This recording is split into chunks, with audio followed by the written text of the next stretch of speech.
Today's topic, the global education crisis. This is Human Rights Watch's Daily Brief for the 8th of July, 2025. I'm Andrew Strohline. The most recent global education figures make for grim reading. Nearly 200 million children and youth are missing out on secondary school. Another 72 million kids who should be in primary school are not. Compared with 2023, this represents an estimated increase of 21 million more children out of school. That's a staggering shift backwards in just 2 years. But even these stark numbers understate the global crisis. They don't take into account kids in areas of armed conflict like Gaza and Sudan. That would add 13 million children, bringing the total out-of-school population closer to 285 million. And global education exclusion rates are in fact higher still when you count preschool. There are some 175 million unenrolled preschool-aged children who are not benefiting from all-important early childhood education.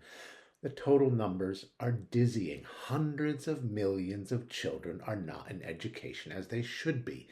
The negative impact on individual lives, not to mention on the future of humanity generally, is impossible to calculate. Some of the reason for the recent increase in out-of-school kids is down to funding cuts, often as part of regressive austerity measures. Simply put, governments' financing decisions deprioritizing education are making things worse. Recent cuts to international aid will no doubt compound the problem in many countries. Education is a right, and governments are obligated to uphold that right. They should be protecting public education budgets to create access to free, quality public education for all.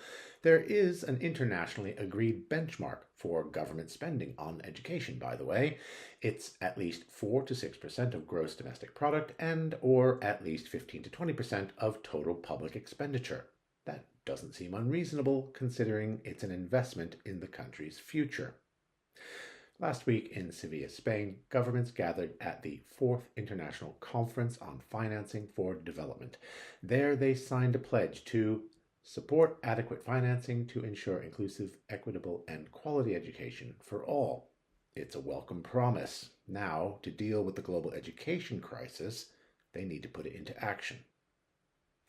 That's it for my daily brief today. Until next time.